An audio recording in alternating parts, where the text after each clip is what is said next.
going on, everybody, and welcome back to another episode of JaAR. JaAR, for those of you that may be new, stands for Joe and Amy Review. This is our weekly show where we review the Magic stories. And this week we are back with the continuation of our Battle for Zendikar / Oath of the Gatewatch stories, because last week we finished our Strixhaven reviews. And specifically last week's, but really all of them, we encourage you to watch, but last week's was a big one. Last week's stories were great. And so I highly encourage that you check that one out. If you check in the top corner of the screen there, the little iCard will be popping out, and like we said, click on that, watch that episode, or maybe it's the full playlist, whichever it is. We encourage you to go check it out, because that one in particular last week's, but of course all of them. If you care about our reviews of the Strixhaven stories, you should go check those out. But this week, interesting that we stopped where we did, and then because it wasn't our plan of where we stopped, because obviously we never know when Strixhaven stories or any stories are starting, so for new sets. But we stopped last time with the Noyan Dar story, and now we're back in this Battle for Zendikar with the Liberation of Seagate. This story is by James Wyatt, and it's kind of the culmination of a lot of the other stories up to this point, in terms of they're all coming together, and it's the Liberation of Seagate. They're all going to get into this fight. So the Drana stories, the Nissa story, the Kiora stories, all of them, and Gideon stories have all been culminating to this point, even to a degree Jace's because of the Jorian thing. So all of that is leading to this point. It's the choke point, and of course it's the one we're coming back to. So there's a lot to focus on, but as we typically do with these, my quick review at the top is, this one was great.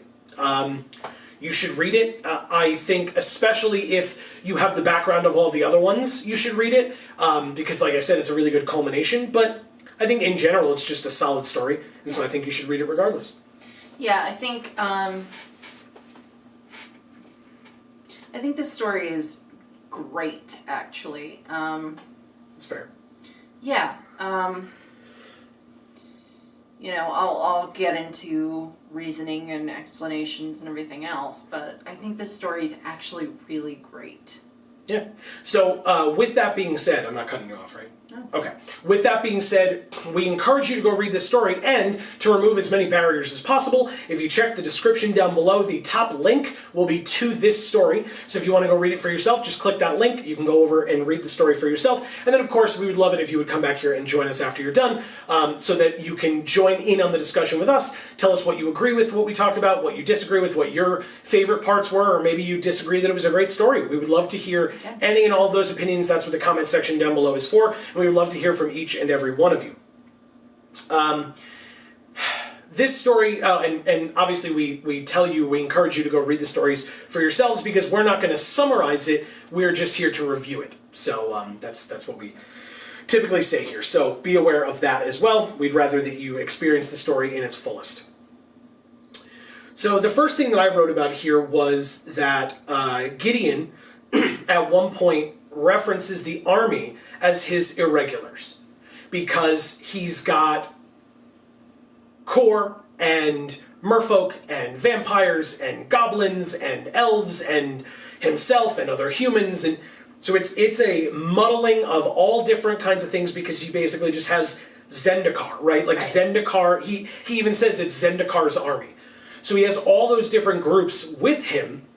And so he says, you know, haha, it's my irregulars, because you would not typically see those groups coming together, but to fight off this foreign intrusion in the Eldrazi. And he says that kind of as a joke, and yet to himself. And yet when the fight begins, this initial charge that he does, where they're all gung-ho, they're like, yeah, let's do it, let's take back Seagate and kill the Eldrazi, and then they all start getting absolutely slaughtered. Yeah. Because Gideon was like, well, the best form of attack is definitely to just run headlong into this untiring enemy and just throw ourselves at it no matter what. Which is the dumbest thing I think I've ever fucking heard. Weirdly, it doesn't work that way. So, Gideon tries it, it doesn't work. And so we're left with, they end up calling a retreat and leaving. But the point I was bringing up is he calls the army his irregulars, and then his army dies like his irregulars did because of his arrogance, like with his irregulars. Like, it was just exactly the same thing. And you talked about this a few weeks ago in the Strixhaven stories. Oh. But that if you give something a particular name, it matters. Yes, it acts as the name that you've given it. You were referencing a person, right? If you name a person something, they tend to live up to that name for good or bad. Right. And sometimes in more ways than you would have ever guessed. Yeah. Yeah. And so, sure enough, Gideon's like, haha, this army's my irregulars. Well, maybe don't name your army after a group of your close friends that died because you were an arrogant ass. Like, maybe. Well. Yep. And so instead, he did just that, and they did just that. And he was still an arrogant ass, and they did in fact die. I wanted to talk about, well, actually, no, I'll come back to that later. They did mention, Gideon mentioned that, and in fact, this works on so many levels that I didn't even necessarily realize when I wrote it down. But Gideon, at one point, with this charge that they do in the beginning, before they sound the retreat and, end up getting their asses kicked, Gideon mentions that he feels like the army is acting like the Eldrazi, where the army is just swarming over the land, swarming over where the Eldrazi are, killing them all, and then continuing on. And that's all well and good when it works, but what we've been learning up to this point in these stories is you, as the Zendikari, I mean, not specifically Gideon, but Gideon's army, as the Zendikari, you have something automatically up on the Eldrazi. The Eldrazi don't think. Right. They just act. And they act on one thing.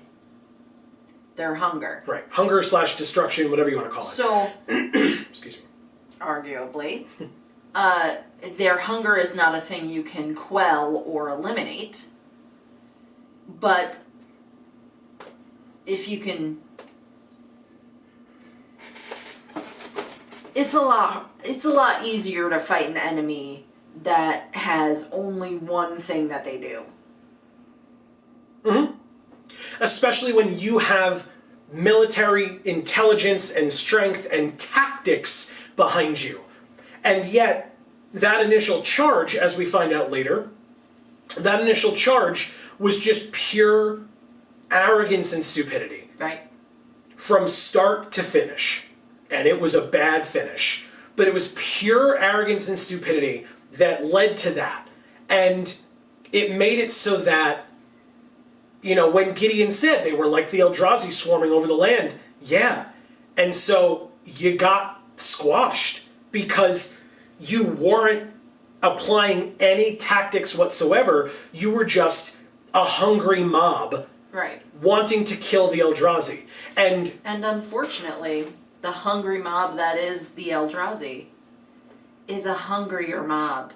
Yeah. It's a more powerful, hungrier mob. Yeah.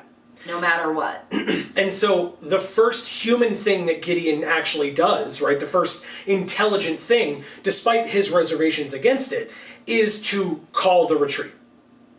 He doesn't want to. God bless you. He doesn't want to. God bless you. But realize that he did. The Eldrazi don't really do that. I mean, towards the end of the story, it kind of talks about the fact that the Zendikari army is driving them out of the city, but not really. Like, they're still kind of coming at them and getting killed off and then sort of being pushed back. But the Eldrazi wouldn't leave. They wouldn't retreat.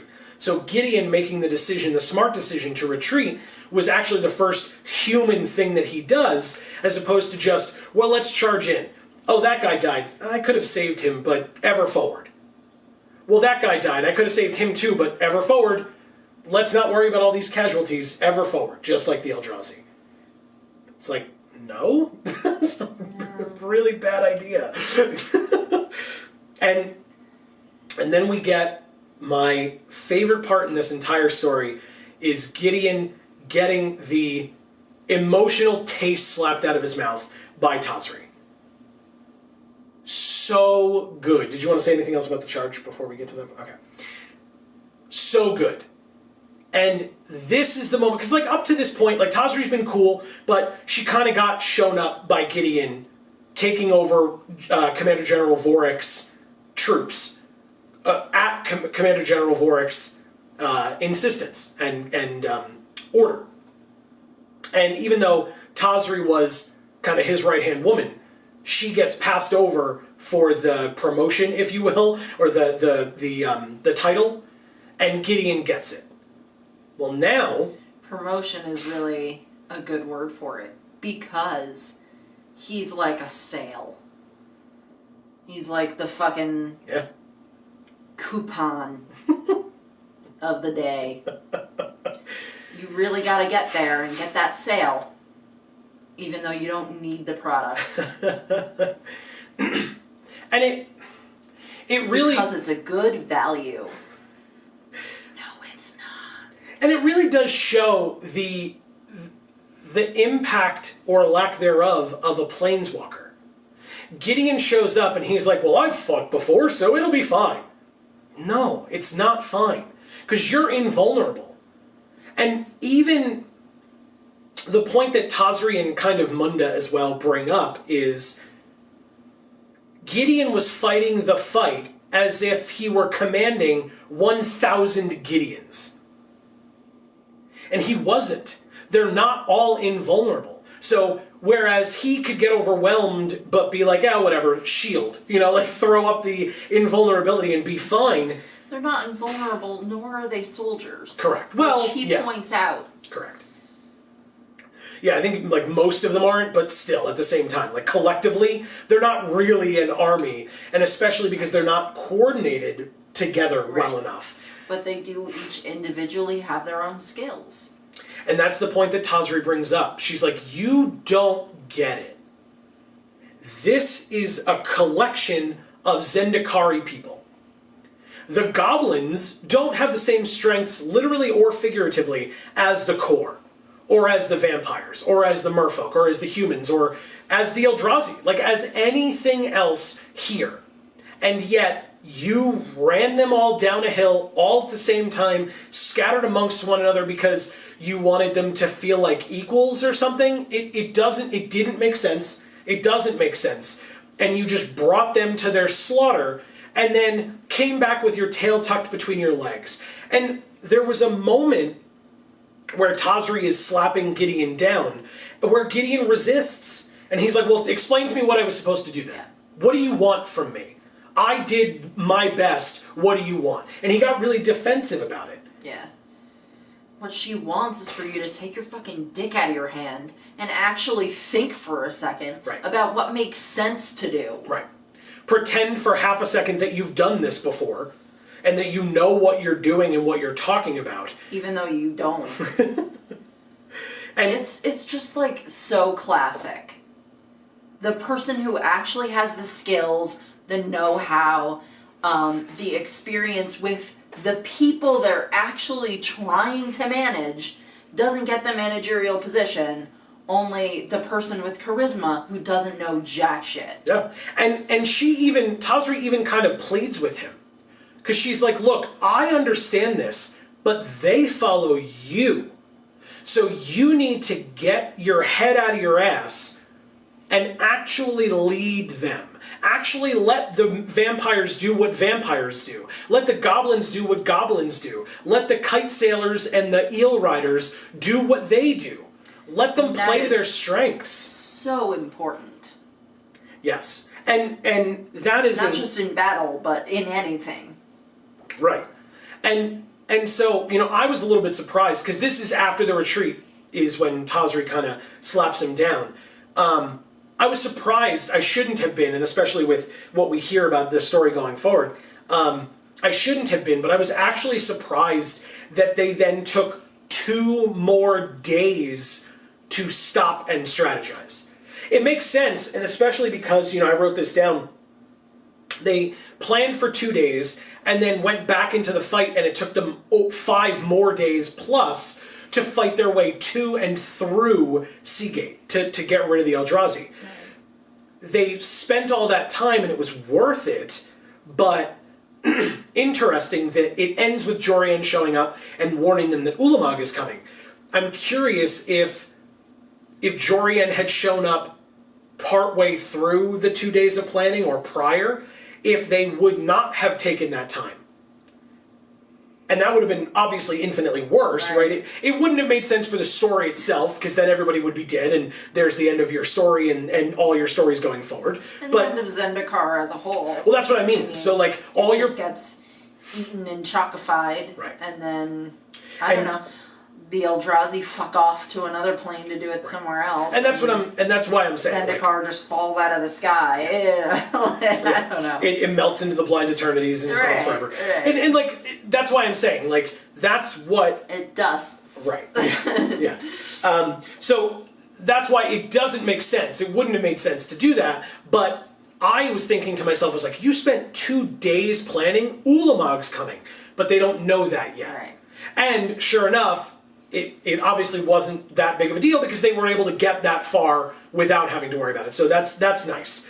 Yeah, I mean, it's great that they were able to actually make the plan part prior to Ulamog showing up, because that's the guy you fucking need it for. Right.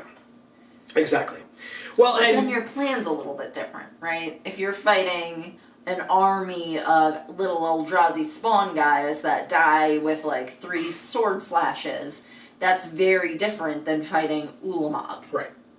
Right. And if I recall correctly, that's next week's story, I believe. I could be wrong. Like, I know it's coming eventually, but I think it's next week's just based on where we ended this one. Yeah. But it's not... That strategizing for how to deal with Ulamog doesn't come until next week. This week was, let's get Seagate and, let's do it. My favorite part of this story is the kind of the weaving through of just the concept of morale throughout the entirety of this story. Where you have the army surging with morale before doing that charge to their deaths that they don't even know is what it is, right? So Gideon shouts for Zendikar, and they uproariously scream with him and then charge to their deaths. And then after days of planning, they then go to fight again. Gideon shouts for Zendikar and is surprised by the fact that he is joined again with raucous cheering or joining in the chant with him.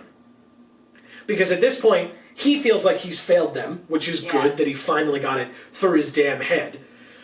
But even with that feeling of failure, his troops still stand by him and still stand by Zendikar enough to join in on the chant. And that's why he was named Commander General, because he's got enough charisma where even troops that keep being slaughtered over and over again can still get behind what this guy is saying. Because it's not about what he says. It's about that he's the one saying it. That's why he's given that sort of figurehead position. But he has to learn that he needs to listen to the people with the skills. Right. Because they're missing the skills of how to rally that morale that you're talking about. And he's missing the skills that they have. Right. So that's why it makes sense for the 3 of them to work together to make these plans. Yeah. And I loved that there were many different moments throughout even the 5-day successful fight where there was kind of ebbs and flows of morale throughout their ranks, because you have the fight going on in the first day, and then the sun starts going down. And now you have the ground troops, the day troops, being able to take a step back, relax. Now it's nighttime. The vampires come in. Yeah. That's their strength, is that they have the ability to fight through the night. and hold the line at night so that the rest of the soldiers can rest during the night and then fight during the day, and vice versa. Then the vampires can rest during the day when maybe in direct sunlight they're not as happy, right? And being out there and doing their best, so they wait till nighttime comes around and then they are better off for it. And that gives a boost of morale to the day soldiers. Right. Because they get the ability to actually rest, eat, drink, sleep, sit and just think for a minute, as opposed to fighting for their lives, basically, and the lives of everyone they've ever met. Right. And that's not just morale. I mean, that's, important from a physical standpoint as well. Because, I mean, what we learned from the older Gideon stories, I guess newer than these? I don't know. Yeah, newer than these, is that, even with Gideon's invulnerability, if he keeps fighting, eventually he's going to be useless in battle. Well, that was earlier on here in the Battle for Zendikar, where I lose my timeline a little bit because we're jumping around so much. And that's fair. No, but I wrote that down because it's a really good point to bring up. Is that no, it's fine. It's just the fact that he actually sleeps as well, and they mention in the story that was at something that he actually took as a recommendation from Tazri, was the vampires are going to come in at night, let them. Don't stand there with them and keep fighting. You step back like everybody else with the rest of your troops and lead by actually getting some damn sleep. Because if it were up to Gideon, like you said, he would have fought for all 5 days. He would have been right there at the front the whole time. And look, if he collapses, if he gets killed, if he gets hurt, talk about a blow to the morale. Right. That he is the invulnerable soldier and he's going to get hurt. How do you ever expect any of the rest of those Zendikari to be able to keep going, to be willing to keep fighting? It wouldn't happen at that point, I guess. Maybe, but it would be the headlong charge again. Right. They would just lose all semblance of actual tactics and would just go in and throw themselves into a bandsaw over and over again. You feel it would go? I feel it would go the opposite way, because then you would have Tazri telling them maybe strategic things, and they'd be listening to Tazri, but their morale would go down. See, I just think, I don't know, because it seems like Tazri's at the back. And Gideon's at the front. So if Gideon falls at the front, the guys in the front are going to do whatever they're going to do in response to the fact that Gideon fell. Yeah, but and so Tazri from the back, again, Yeah, but if she's in the back, she's got the vantage point of being able to see that Gideon's dying in the front. Sure. So she can. I mean, he's got the invulnerability, so. That makes that a lot easier. Well, but we're talking about if he gets exhausted, right? And this is all speculative regardless. But. Or, a normal battle situation where the entire army is looking to one guy, and so the other side is trying everything they can to just kill that one guy. Right. If Tazri is in the back, she's got the vantage point of being able to see, okay, everybody's shooting at Gideon, so, and the army has enough knowledge of the situation prior to Gideon becoming the commander general, right, that they would know to look to Tazri. Mm-hmm. For those things. They might not want to, but they would know that they should. Vorik's army would know that.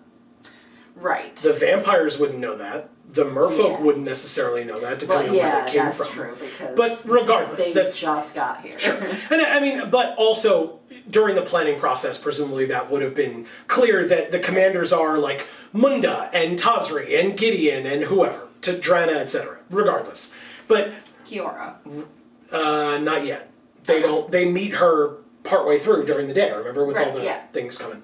But anyway, so but the vampires taking over at night and Gideon actually sleeping, and Gideon sleeping is in contrast with that earlier story where he's bouncing between Zendikar and fighting on Zendikar, and then going back to Ravnica and looking for, I think he was looking for Krenko in those stories, but like, whatever, doing whatever Boros business he has on Zendikar, or on Ravnica, and then bouncing back to Zendikar. So at night he's on Ravnica, during the day he's on Zendikar, and he's just bouncing back and forth and never sleeping. And then eventually he's just gonna collapse, hopefully on Ravnica, so that he can actually be healed, because if it's on Zendikar, he ain't getting healed, he's getting eaten. And then that's the end of it. So this was actually him learning from those prior stories, like you were mentioning.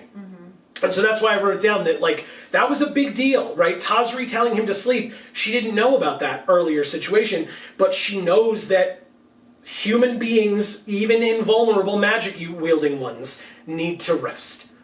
And so Gideon rested. He actually took the time to do so, but to add to the morale discussion, the next morning, as soon as light appeared, Gideon got up, went out, and fought with the vampires who had been fighting through the night, and Gideon showing up to help the vampires gave them a boost of morale to allow them to keep going until the night was over and the day shift could come in. Right. So that last surge where it's like, man, we've been at this for 8 hours or however long, we're getting tired.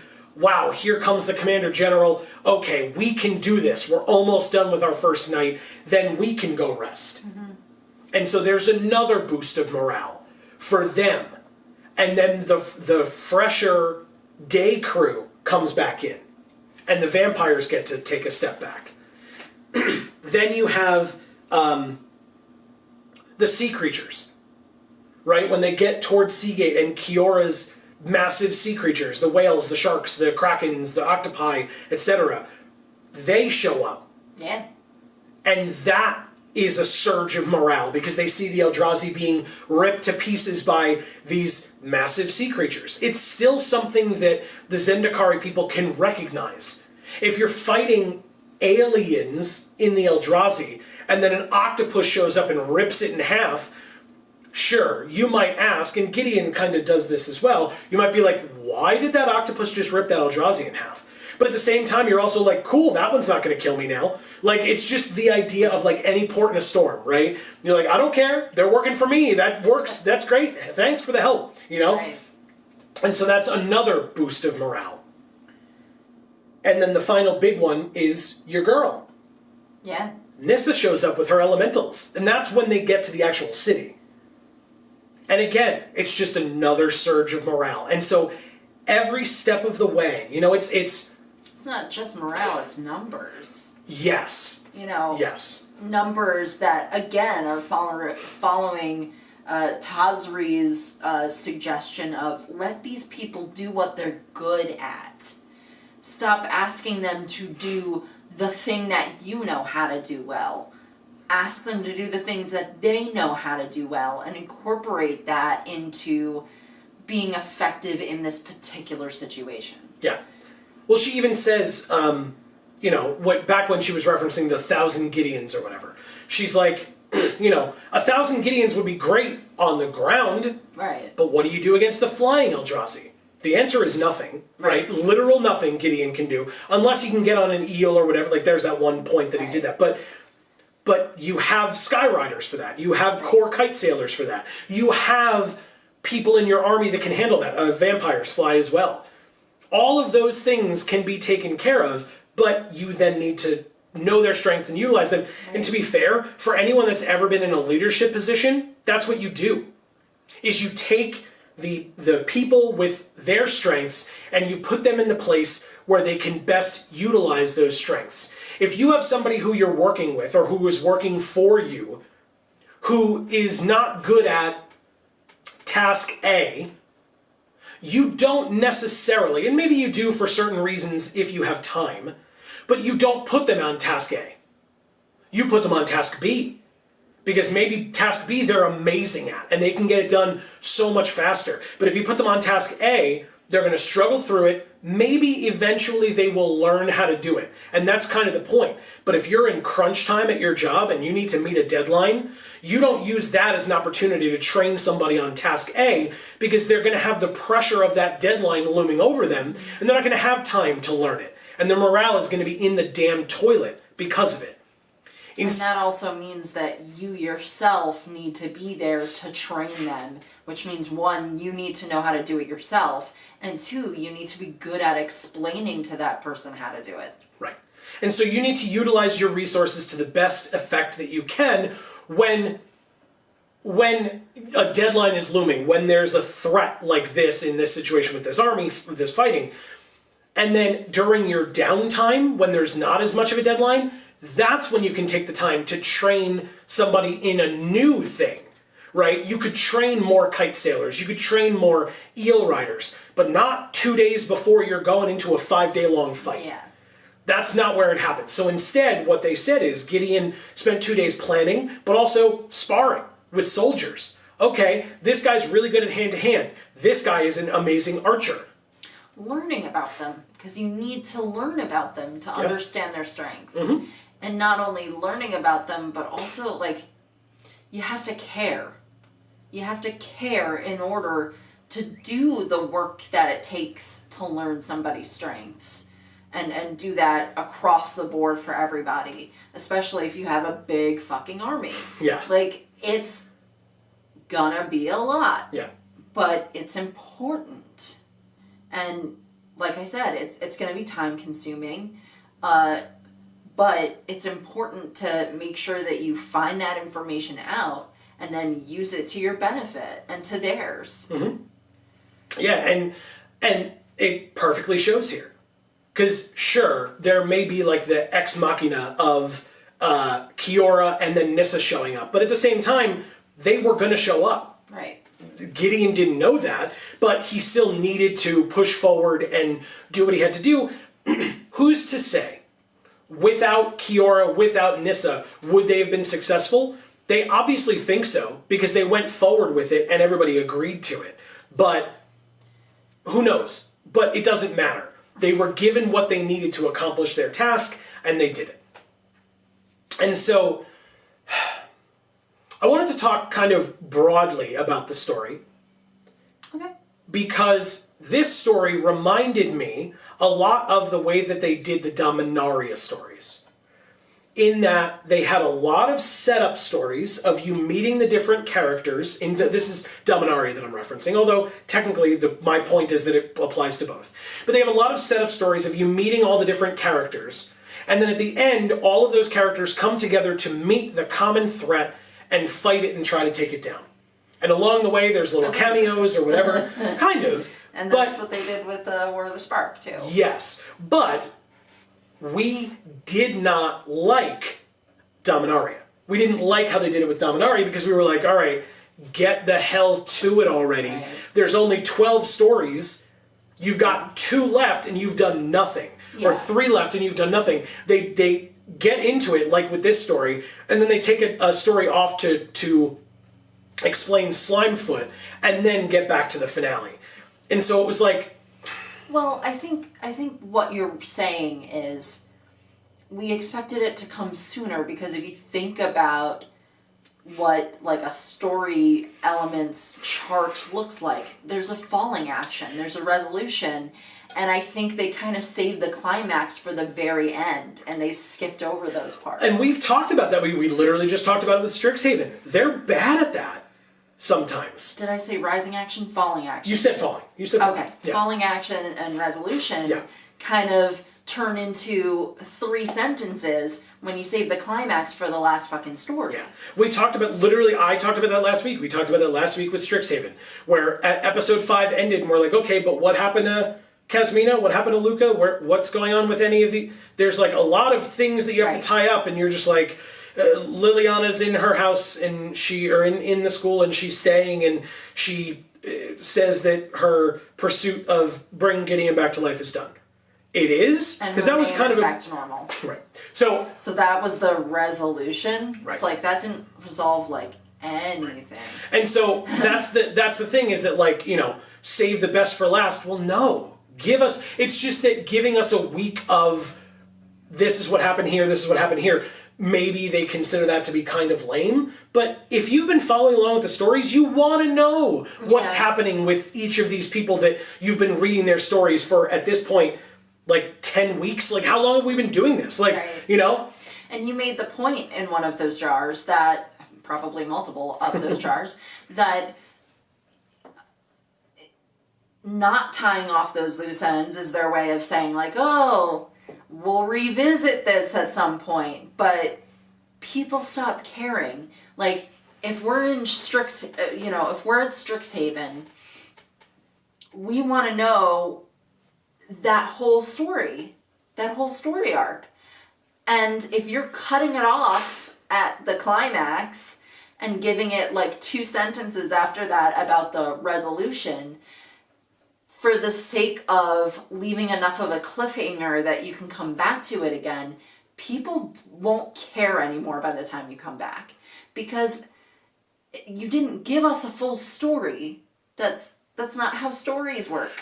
Stories have an end. Well, and that's why I'm curious if people think we're being hypocritical or if people understand what we're saying. Because my hypothesis that I posited last week, and that I'll repeat this week maybe more clearly than I did last week, is that this, with Battle for Zendikar, we knew very little. And I'm saying we, not necessarily, maybe people knew in general, but we knew very little of any strife within the story team at Wizards.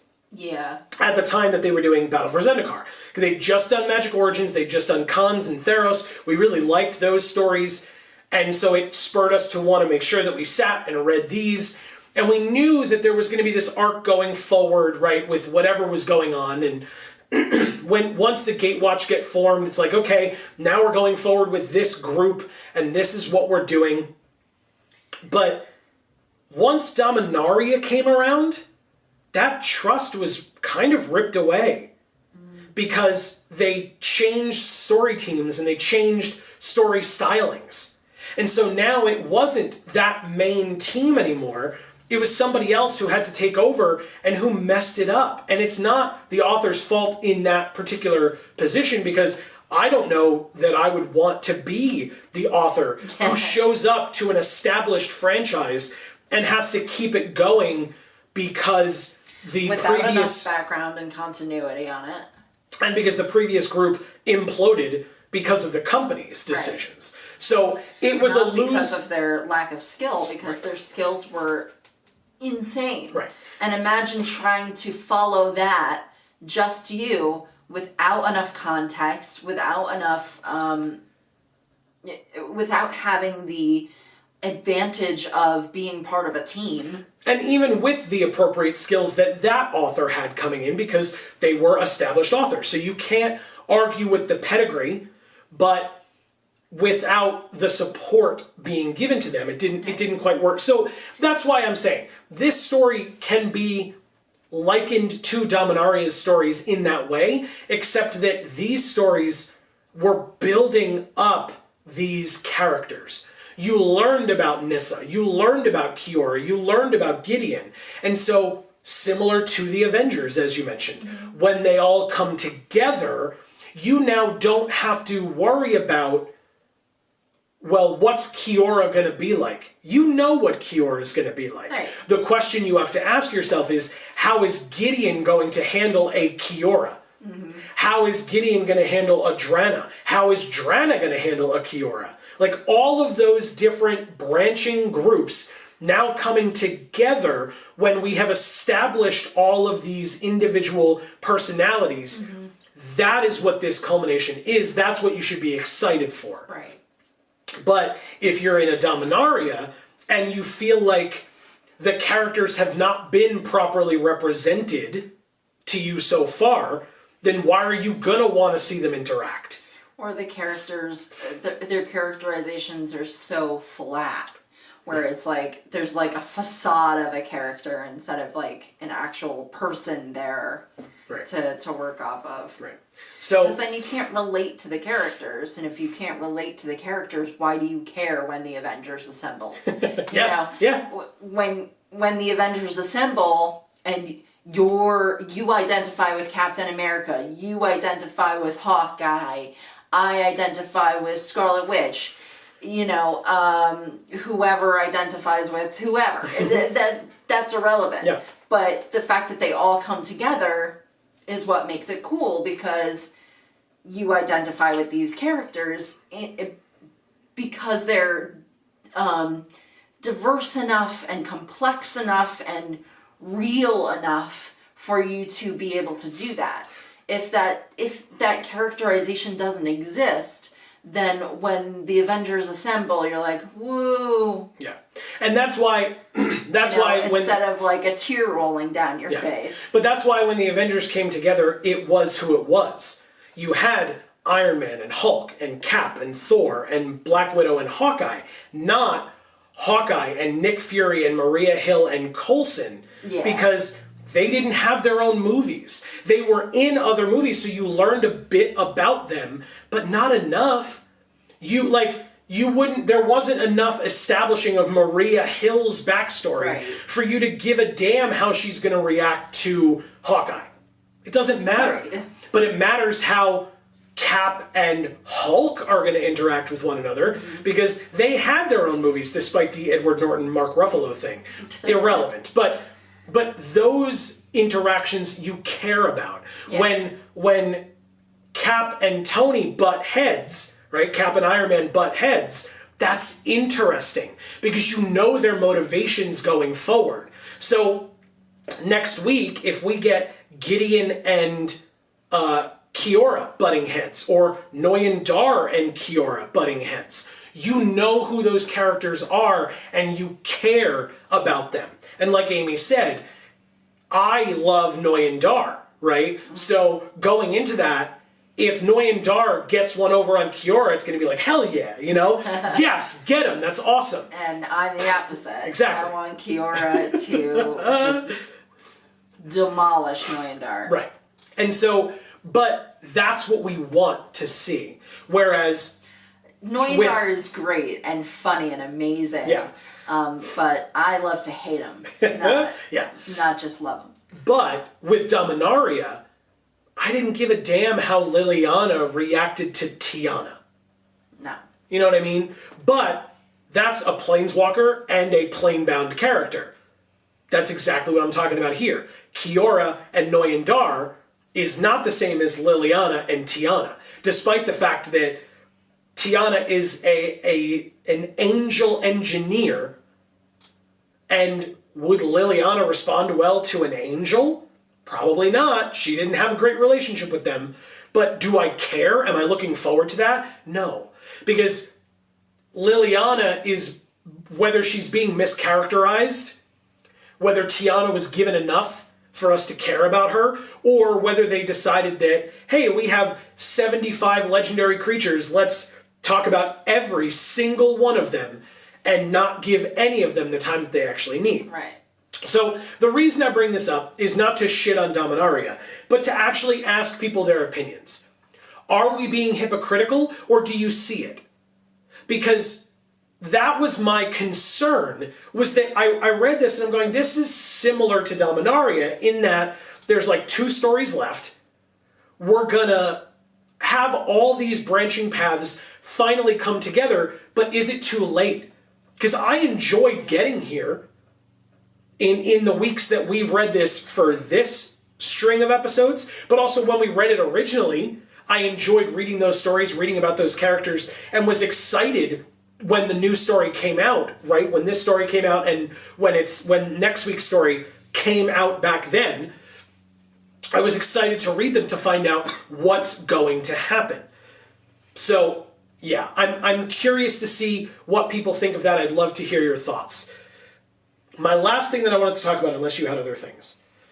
I feel like we've talked this to death, so okay. You can finish up. The last thing I wanted to talk about was Seagate, in general. We now have the benefit of, we're doing these following Zendikar Rising. and that's why we did these in the first place. Right. Or came back to do these in the first place, is because we were inspired by our returning to Zendikar. And so we went back to return to Zendikar. And we did so, and in Zendikar Rising, one of the flip modal double-faced mythics was Seagate Restoration. Seagate Reborn. Mm-hmm. And that set is called Zendikar Rising. Zendikar is being reborn. Seagate is being reborn. It's being restored, just like the plane is. Mm-hmm. Well, look at this story. Gideon mentions at one point that the diminished army that he has, as they're retreating because of his folly, is holding back the Eldrazi like Seagate holding back the sea. Like the dam of Seagate holding back the sea. Well, spoilers, I guess. If you don't know what's going to happen in Oath of the Gatewatch, maybe skip ahead 20 seconds. But Kozilek is going to show up and punch a hole right through that dam. Yep. Just like he punches a hole right through their strong army. Seagate is being used here so symbolically of the people of Zendikar. And it's why Gideon and the people of Zendikar wanted to take Seagate. Because it is that shining beacon. That lighthouse is that shining beacon to the plane of Zendikar. Yeah. The world of Zendikar, as this is where you come. And when Gideon noticed that all these people were coming to Seagate and, oh, Seagate's fallen. Well, now what do we do? Well, now Gideon decides... I mean, what they did was disperse. Right.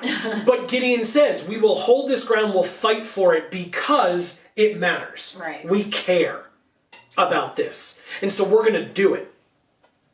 And so when they get up to Seagate, finally, when they fight through and they get up to the wall, and the soldiers begin putting their hands on the wall. Because while it's not, they haven't won yet, because they still have to go into the city and fight, that was their goal point. We just have to fight to the wall. We just have to get to that wall, and we will be successful. And so when they get up to the wall, it's that idea of like touching it. I have made this accomplishment. I did it. We did it. And so they get to touch the wall. So the symbolism of Seagate is there. The other thing is, a third of Seagate is crumbled. A third of Seagate is corrupted. And a third of Seagate stands strong. It's like the army. Right. It's like Zendikar is a world. A third of the plane is corrupted. A third of the plane is dead. And the last third, holding strong. Is fighting. Fighting through into Seagate to take back the symbol of their plane. And when they do so, and they fight off the Eldrazi at the end of the Oath of the Gatewatch stories, then they can start rebuilding. Yeah. And so then you get Seagate Reborn, Seagate Restoration. So Seagate is used so effectively as a mechanism to show what this plane is, how it is surviving, thriving, dying to a degree. And so I just love how they did that, and I appreciate that the new story team coming in was able to continue that thread of, oh, Seagate's symbolism is extremely important. Let's make sure that we give it the thrift that it's supposed to have, or the shrift that it's supposed to have. I don't know the right word there, but that Seagate is being shown as the symbol of the plane and the health of the plane and its people. Yeah. And I think that they did an amazing job of it in this story, and I think they did an amazing job of it even in Zendikar Rising, modern day, right? of talking about that. But it was something that I noticed, and I definitely wanted to talk about how that, like, it was used super well in that way. Okay. So, like we said, great story. We hope you enjoyed it as well, but I want to know people's thoughts about the Dominaria thing that we talked about, but also in general. Did you like this story? What did you like about it? Was there something that you noticed that was an effective tool to make you, sit up and pay attention that we didn't even talk about? Let us know. Yeah. Any and all thoughts that you might have, absolutely. And I will say, for those of you that did read this story along with us, at the bottom it talked about Commander 2015 stories that came out. Following this story, there were Commander 2015 stories that came out. I don't recall those. I will look for them, but next week, regardless, we will still continue with Battle for Zendikar, and maybe in the future when we've finished with that, that can be something we can look at, is looking at the stories for the Commander 2015 characters. If that's something that we haven't done already, then that's something we can look into, but I'm not gonna do what they did and stop these stories reviews to be able to go read those. But like I said, maybe we'll come back to them at a later time, and if that's something that you want, leave it in the comments. Let us know. Yeah. But next week we check. We want to hear from you. Now, it's unclear based on the way that they have it on the website, but I believe that next week is the finale of Battle for Zendikar, and then the week after will be the start of Oath of the Gatewatch. They don't make that clear because they just put them all together for Battle for Zendikar / Oath of the Gatewatch. I believe this is technically the finale next week, but I could be wrong. But we'll find out next week, because I remember kind of how that story ended, and that, oh God, Oath of the Gatewatch is coming or whatever. So we'll see. But regardless, we'll be back next week for either the finale or just whatever the next story is, to find out where we go from here now that this triumphant army now realizes they have an even bigger threat coming in Ulamog. So thank you all so very much for watching. I truly hope everybody enjoyed. As we said, leaving those thoughts of yours in the comments down below, joining with us in this rereading of old stories, and even being able to then give props after the fact to the people that are writing present day stories, because they did care enough to go back and do that reading, or they were instructed to go back and do that reading because it matters, and put that same symbolism, that same effort into the new stuff as they did previously. That is a great way for all of you to join us as we show off our #Vorthos Pride. That's right. I really enjoyed this one, and I hope you all did as well. We'll be back next week with more. Please don't forget that we stream every Monday and Friday right here on this channel, 8 to 10 p.m. Eastern Time. We would love to see you there. You're more than welcome to come hang out and join us. Fridays, so the day after this video comes out, are video game days. We will be continuing Dragon Ball Z Budokai Tenkaichi 2 as we play through the story mode of that game. And then Mondays, if you're a Magic fan, is MTG Arena right here. We actually did pretty damn well this past week. Yeah. So we're getting into it in Strixhaven. So we hope that you'll be able to join us for those. We would love to see you. There are other channels as well down in the description. Check out our socials down there as well. We really appreciate it. Don't forget subscribing, and then ringing that bell is really helpful. Thank you. I was like, come on, she's got to do it. It's super helpful to you, because you'll get notifications whenever any of our videos come out, including the continuation of JaAR next week, whenever we go live, etc. Check out Video Games for All. We have cool stuff going on over there too. Lots of stuff. Yes, lots and lots. So thank you all once again. And for now, from us here at the Geek for All family of channels, I have been Joe. And I'm Amy. And as we always say, in whichever video of ours you watch next, we will see you all next time. Thanks, everybody.